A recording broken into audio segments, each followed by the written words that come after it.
Hey, how did you start listening to that band that you've been into? Yeah, well, it was mainly this sort of like... I don't know about you, but I'm feeling Caitlin Clark. You would not believe your eyes if Jeremy Allen White was on a vacation far away. This is the New York-based pop rock band Laundry Day. Perhaps like me, you've seen them on your TikTok, YouTube, or Instagram. Today, I want to talk about these guys, their music, their story, and how I think it relates to the bigger picture of music discovery in 2025. The band, which began in 2018 while they were in high school, is composed of friends Sawyer, Jude, Henry, and HP, all Hell's Kitchen natives now in their early 20s. 2018 saw the release of their debut album Trumpet Boy with a very DIY national tour following solid success online. As genre-bending Zoomers, they've worn influences like Tyler the Creator and Brockhampton on their sleeves from the jump. These associations clearly got them in with the right crowd, getting to work with Ramil of Brockhampton for their second album, and playing Tyler's Camp Flog Gnaw in 2019. This momentum carried them into opening for the 1975's A Brief Inquiry into Online Relationships tour, another opening slot for Clairo on her Immunity tour, and a big needle drop during the finale of Netflix's On My Block. This is the context for who they are and what they've been doing over the years, but besides their band name being familiar to me and definitely hearing that song Friends at some point, I didn't really know about them or care about them until a couple of years ago when I saw this. Alright, this is my impression of Drake bringing someone out at a show. Yo, I'd like to bring out my brother, Future. A funny video. I think it was one of the first TikToks that led me to start using TikTok and not just believing it was a dancing app for children or whatever. But this didn't make me a fan of their music. I did not even know that these guys made music. Fast forward to January 2024. Easy come, easy go. That's just how we live, bro. Chilling with my bros and I be drinking on these bros. Kind of funny, not as good as the Drake one, but... Narrowly we up these lines, I'm locked with my brothers and we're vibing every night. Alright, that's good stuff. Every second counts. I don't want to talk to you anymore. Yeah. Okay, I like that one, but P.S. I still don't even know that they make music during this time. Mother, I am sorry. I never picked up. Okay, that's pretty good too. Does he actually sing? But you can whip your lovin' on me, baby. Whip your lovin' on me, baby. I can't tell if this is annoying or funny or like I enjoy listening to it. Are you looking at it as we go back? No, it's not annoying. I don't know what I was thinking there. Make me sweat, make me harder. But I don't know if it's funny exactly, but I do enjoy it. When I go back to Chicago, I feel it. Why am I getting in the car to go drive somewhere and I earnestly think to myself, I wish that I could just be listening to their TikTok scrolling through as if it was music. Go thing. I know. Okay, fine, I'll look up their music. After being swayed by the band's social media presence and hearing them preview snippets of their own original new music in these semi-ironic acapella videos, I started downloading whatever new song they were pushing at the time. Going chronologically, we have Why Is Everyone a DJ? This is a raw, kind of messy track, to be honest, but the hook is undeniably catchy. Each one of these singles that I'm going to be talking about jumps around from subgenre to subgenre pretty distinctly, with the meat and potatoes of this one being sort of rock rapish, almost like some combination of Beastie Boys and Tame Impala. But then there's this beat change verse in between that gets softer and sentimental, which feels kind of awkward to me. Why Is Everyone a DJ has pros and cons, but feels pretty underdeveloped. Next up is Damn Shame.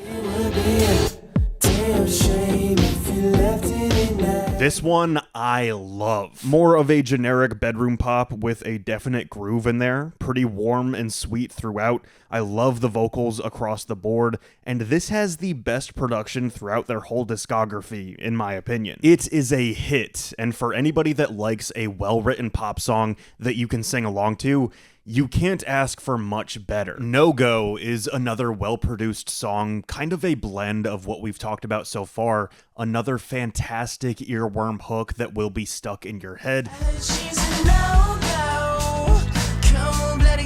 And the bridge is a big chef's kiss moment. There's something optimistic and coming of age about the whole thing within this one that fits them to a T. The most recent is 2025's Other Side of the World.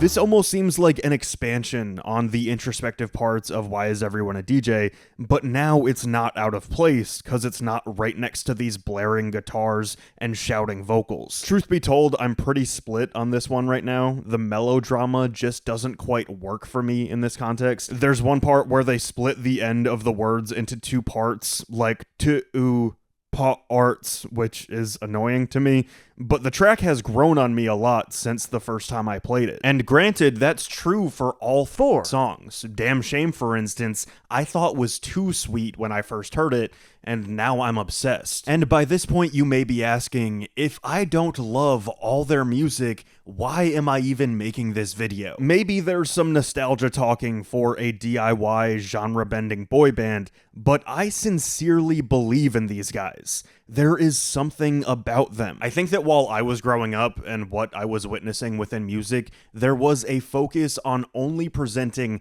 that polished final product. For better or worse, artists were almost mythologized. You get the singles, music videos, album, tour, and that's it. Any imperfections of the creative process were hidden. Nowadays, I'm personally enjoying how the process is the content and the content is involved in the process. We get makeshift demos, alternative versions, impromptu covers, and with Laundry Day, every goofy, unfiltered acapella video brings you closer to them. I think I'll try defying gravity. He laughs at all my jokes, and he says I'm so American. I'm friends with the monster that's under my bed. Even if I don't love every single song that they put out, I feel more of a connection to them than I do the average indie musician that pops up on shuffle or on a playlist or something. And I think that connection, that sense of realness and believing in them as people and artists, helps me enjoy the songs I do like even more, or it gives me more of a reason to give the songs I don't like more of a second or third chance. In today's music and social media landscape, overproducing something can make it feel robotic and corporate, whereas casual day-to-day life can feel more human and ultimately more engaging than that pristine, polished final product. All of this is not to say that the end goal has changed and the CD quality finished album should be anything less than the best thing that it possibly can be, but I think there's some kind of symbiotic relationship between the process and the finished product now more than ever before. The semi-ironic casual TikToks didn't even really market their music, but it created an entry point that made me curious enough to listen. Authenticity, or at least the feeling of it, is a powerful thing, and I am with them. A band of friends that went to high school together, still very young people, a ton of potential, touring the world, making some quality music, and bringing you along for the ride. Why wouldn't you root for them? It's one thing to make great music, it's another thing to make people care about it, and somehow Laundry Day figured that out. A big thank you to my supporters on Patreon. I've sort of revamped that whole thing. For $1 a month, count it, $1, you can be thanked on screen in all of my YouTube videos going forward. You can get access to thousands of music recommendations that I have in the Patreon backlog, and one Patreon exclusive video a month where I talk about what I've been listening to, movies I've watched, podcasts, whatever. Hey, thank you for watching that video. Again, $1 a month on my Patreon for the thank you and the videos going forward, a Patreon monthly exclusive video, and access to all my music recommendations on there. If you want to support, feel free to buy my merch. Go on that Patreon, on my Twitch, Instagram, @RenshawHS, etc., etc. Thank you. Bye.